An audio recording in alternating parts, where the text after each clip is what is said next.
What's good, family? It's me, Coach 67 Sports TV. Shout out to the awesome and amazing LDBC, Lions Den Broadcasting Community. Shout out to the Louisiana All American Sports Network. And shout out to the greatest university in the world, the Southern University, home of the mighty Jaguars. In this particular video, I'm going to talk about just news around the SWAC and HBCU football news in general. Uh, Word on the curb was Alabama and them, after getting rid of Coach Maynard, that they were going to hire former Ravens star defensive back A. Reed. That was like the word on the curb. However, Alabama and them, they pivoted and they went in another direction. They hired former Alabama star defensive back, former NFL defensive back, Sam Shade.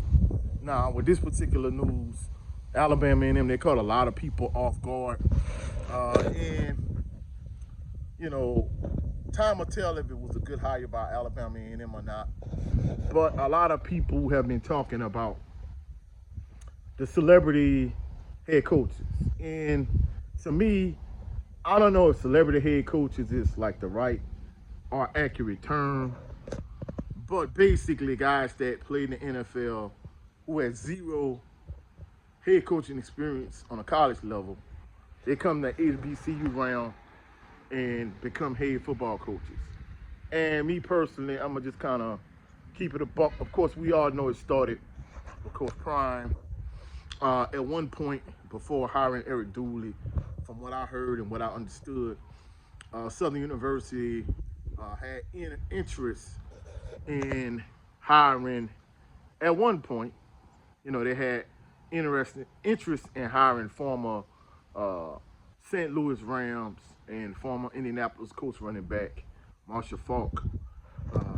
And, they ended up pivoting and going in a different direction once Marshall Faulk had to scandal at the NFL Network. Nobody has been able to confirm nor deny that rumor, but that's what I heard at that particular point. That's the reason why they hired Jason Rollins initially, because when they got rid of Coach Odoms, technically they didn't fire him, but they didn't match Norfolk State's offer, so they just hired Jason Rollins in the interim, and they really wanted Marshall Faulk, but they ended up pivoting and going towards Eric Dooley. And then, of course, we had Tennessee State. They ended up hiring former Ohio State Heisman Trophy winner, former Tennessee Titans running back Eddie George. And, of course, Grambling hired Hugh Jackson. Now Norfolk State hired Mike Vick. Delaware State hired former Philadelphia Eagles wide receiver Deshaun Jackson. Of course, it all started with Deion Sanders at Jackson State. But basically, it's kind of been a domino effect, trickle-down effect. Also, at one point, Texas Southern was interested in hiring, at one point, Fred McNair, then Andre Johnson, but they ended up going with former Houston Oilers defensive back Chris Dishman. So you got a lot of these guys that have NFL experience that's head coaches now. I think the issue that somebody like myself have, like I said, I'm going to keep it a buck. To me, there's no way these guys would get head coaching jobs at Power 5s or PWIs without having some sort of like head coaching experience, at least on a high school level. Or if you was an assistant coach on an NFL level, or even an assistant coach on a college level. These guys have no coaching experience, but they coached, but they play in the NFL, but they don't have no coaching experience on the college level. So essentially what they do is they use these HBCU jobs as stepping stones to PWIs and Power 5 jobs. So basically, it's a stepping stone job. And, that's the thing that really kind of turned me off with Deion Sanders and this whole situation. In addition to him being a supporter of Ryan Garcia, who's a scumbag piece of trash, in my opinion. Now, I know a lot of individuals in the HBCU realm don't know, since I also cover boxing. Basically, Ryan Garcia he went on like a real racist rant where he talked about bringing George Floyd back to life so he could kill him again and all this other nonsense. So Ryan Garcia is a racist piece of trash, and after he won against Devin Haney, basically he had Ryan Garcia in Colorado's locker room around his players. and hey, saying, hey, my Jesus did it and all this nonsense. So that's one thing that turned me off about Deion Sanders, and also he was talking about all this. The Lord led me here to Jackson State, and I want to get young men to come to HBCUs and get them to come back to HBCUs and blah blah blah blah. And as soon as he get the job at Colorado, he left. And then on the way out, he had to smear Jackson State, saying, hey, Jacktown is this, and they stole this, and they stole that, and the university did. Like, hey, they gave you an opportunity that you wouldn't have got at Colorado had you been at Jackson State. So, like, knock it off. I mean, of course, Jackson State and Southern are rivals.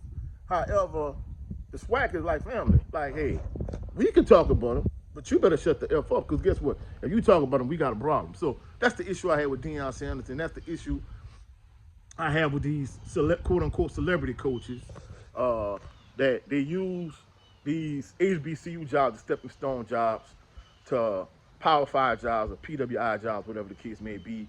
And to me, I feel like if you take the job and you're going to be there a while and you have success and then you eventually move on, that's cool. But you're only going to be here for a short amount of time.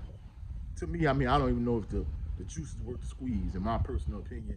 And not only that, but when these guys, when it was time for them to go to college, you don't knock a player for doing what's in their best interest.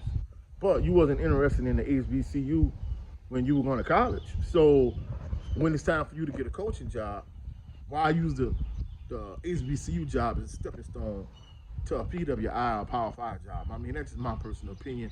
I could be wrong, but to me, I feel like on any other level, if you want to be a coach, you got to start out in the ranks of being an assistant. Be an assistant, then you bump up to being a head coach, and then so on and so forth. But I feel like they use the HBCU jobs to jump to the front of the line. You use HBCU as a stepping stone to bigger and better things for them, I guess, And like I said, even Deion Sanders, I didn't knock him leaving Jackson State to go to Colorado, but I didn't like the way he did it, me personally. I mean, if he would have been grateful and appreciative of Jackson State giving him the opportunity to be a head coach and then move up to Colorado, cool. But don't rationalize and justify taking the Colorado job by smearing Jackson State. I didn't like it, and I'm gonna just keep it a buck. That's my personal opinion. But that's it for this video. If you found any value in this video, please like the video, share the video, comment in the comment section, subscribe to the channel. Also, click the notification bell so you can be alerted anytime I post any new videos. Also, go check out my brother channel, Jared 11 Green, Southern Baller Show every Sunday. Go check out my brother Brent Fox on his channel, with his show It's Just Me starring Brent Fox. And also, go check out my brother, 7A Sports TV, who has 2 channels. His primary channel is 7A Sports TV.